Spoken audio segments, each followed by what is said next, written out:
So here we have two functions, square root of x and g of x equals x minus 2 is a line. It's going to be helpful. Here's f of x. I'll draw it in blue. Square root of x is just one of our parent graphs, and we know what that looks like. Here's g of x. That's a line. It has a y-intercept of -2 and a slope of 1, so over 1, up 1, over 1, up 1. And it looks like this. So sometimes drawing a quick little graph of each one is going to be helpful. Then domain of our blue graph, x is bigger than or equal to 0, and range of our blue graph, y is bigger than or equal to 0. Domain of that green graph was everything,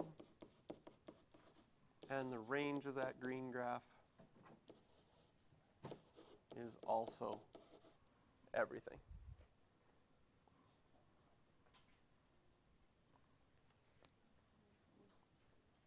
So then for part B, we want to write an explicit equation for q of x. It's going to be f of x, which is the square root of x, over x minus 2. And we want to determine the new domain and range for this one. Okay? Now our domain from before, we know that x has to be bigger than or equal to 0 because you can't take the square root of a negative number. But you also have to include in here that x can't equal 2 because then we would be dividing by 0.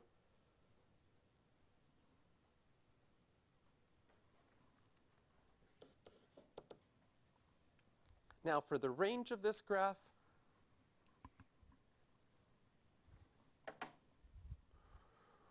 what we're going to do is we're first going to see how much we can figure out without our calculator, and then we're going to go to our calculator to look at this graph to see what it looks like. Okay? Because we can use a little bit of the previous units that we've learned to figure this out. We can use a table of values, and their table of values, I've seen questions like this on a non-calculator where a table of values was one of the best things to see what was happening in the graph.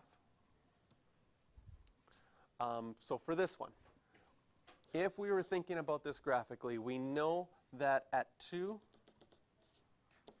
there's going to be an asymptote. If we plug in 0 for x, you're going to get 0 for y, so you know that you have the point 0, 0.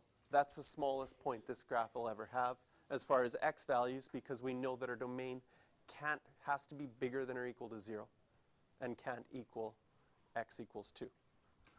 Ooh, I should make this red.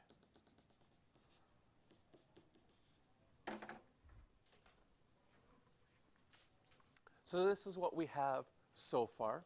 Some other things, if you wanted to see, does this have a horizontal asymptote or not? What's the highest power? Because square root of x is x to the half. And we have an x to the 1 on the bottom. So our highest power is an x to the 1, and we have no x to the 1s on the top. So there will be a horizontal asymptote at y equals 0.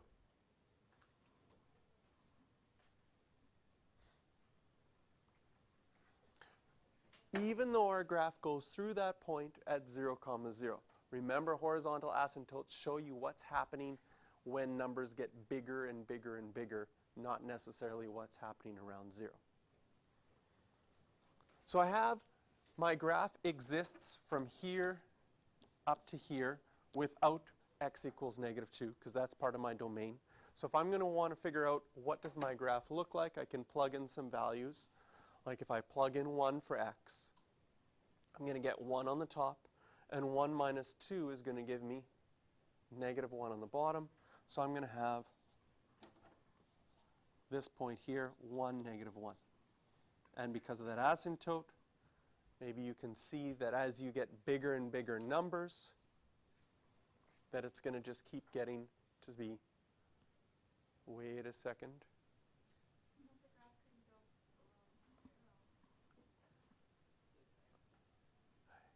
Square root of x is never negative. But whenever x is less than 2, can you see the bottom of the fraction will always be negative? This part is always going to be a positive number. But between 0 and 2, this part on the bottom is going to be negative. Because whenever x is less than 2, we're going to have a negative number. And so this part of our graph is going to go down like that.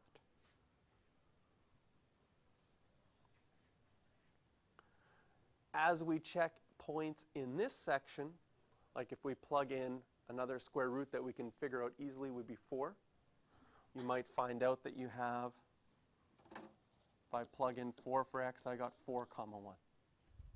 Another number that's easy to figure out is square root of 9.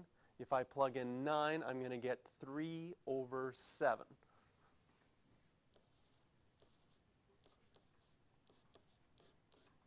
So this part seems to be going down like that. There's an asymptote there. So as we get closer and closer to that asymptote, that value is going to go up.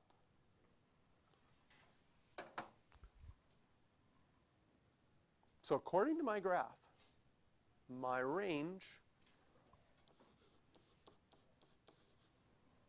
is everything.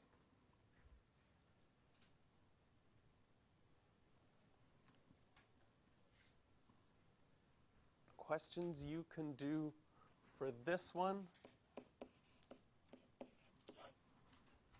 are 6, 13, and 16.